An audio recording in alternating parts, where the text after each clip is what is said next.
So the teaching says, enjoy your youth, your strength, your enthusiasm. Do not problematize youthfulness. Hindi problema ang pagiging bata. It's a gift. Enjoy being young. And how will enjoyment happen? By not being too wise, by not being too cautious, and not being too old in attitude. Kaya sabi niyang verse, kalimutan mo yung sobrang pag-iisip. Rid yourself of all worry and pain because the wonderful moments of youth quickly disappear. Huwag kang masyadong magpaka-mature kung hindi ka pa mature. Darating din yun. Sandali ka lang maging bata. At huwag sobrang relihiyoso, sobrang conservative, sobrang extremist ang pagiging spiritual na parang hindi na nakatungtong sa lupa.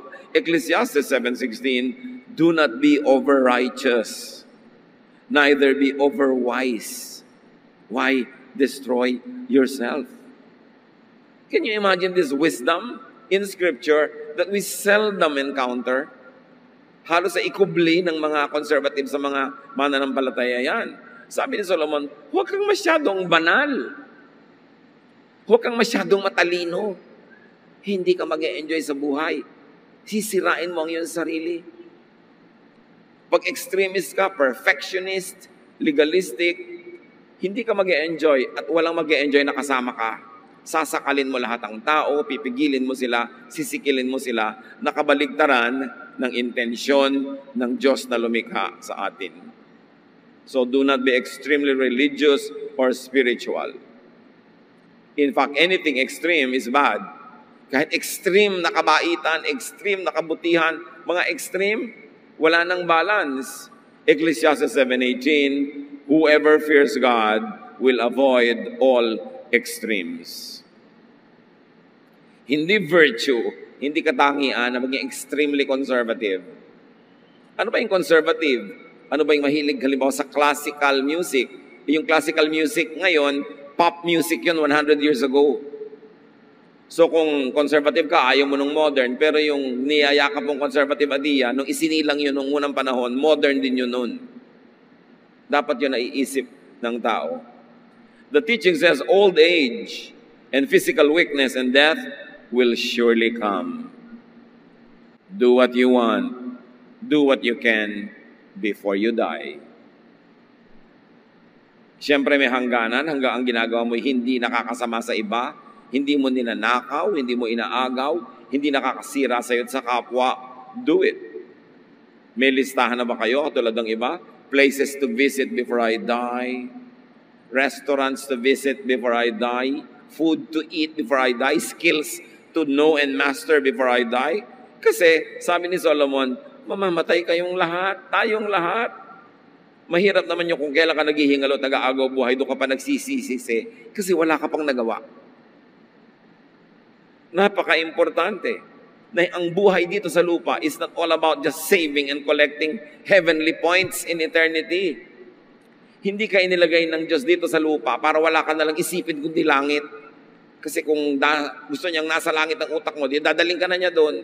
Nandito ka pa, kaya dapat nag-iisip ka pa rin ng pagiging makalupa at hindi mo dapat masamain ng pagiging lupa sapagkat ideya ng Diyos na ang lupang katawan na ito ay samahan ng kanyang espiritu at nabuo ang tao. At napakaiksi ng panahon, sandaling-sandali lang na ang espiritu ng Diyos at ang lupang katawan na ito ay magkasama habang buhay lang ang tao. Pag nalagot na ang hininga, hihiwalay na yung espiritu, babalik sa Diyos, ang katawan ay babalik sa lupa. Doon ka na lang magpaka-espiritu, talagang pag-espiritu ka na. Pero habang may lupa pang component ang iyong pagkatao, do not deny that and enjoy that even. So it is about living in full, living a full, enjoyable, pleasurable, earthly life. Do not focus on worry and pain. They are concerns of old age. Kaya may mga taong bata pa ang edad pero laging iniisip, worry and pain, nagmumukhang matanda na sila at tumatanda na nga.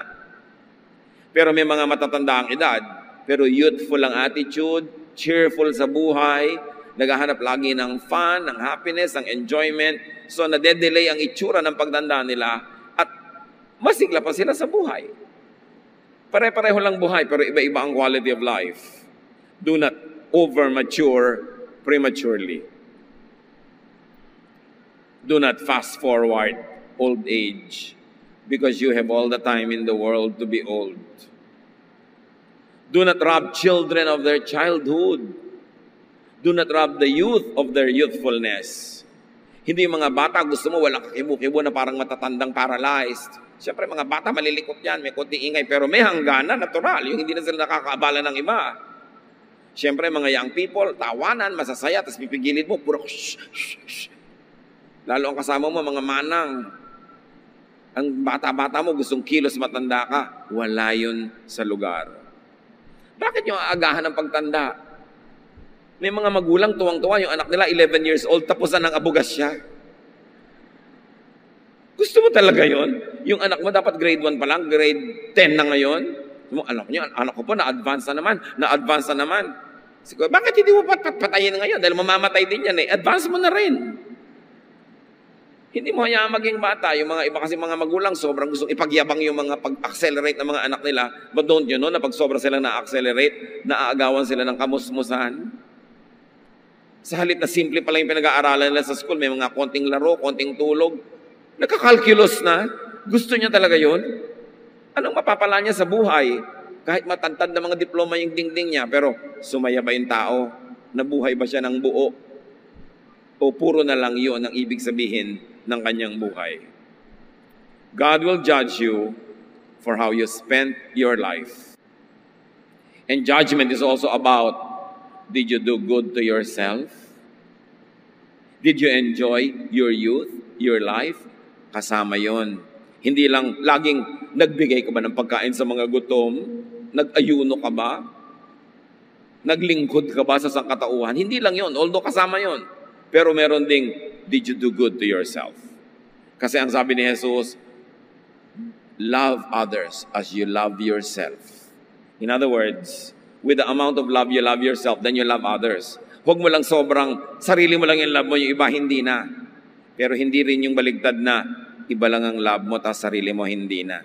Hindi rin hinihingi sa iyo yun ng Diyos. Kailangan balance. Ecclesiastes 8:15. So I think we should get as much out of life as we possibly can. There's nothing better than to enjoy our food and drink and to have a good time. Then we can make it through this troublesome life that God has given us here on earth. Nakita niyo ang main doctrine nitong si Solomon, the wisest man ever?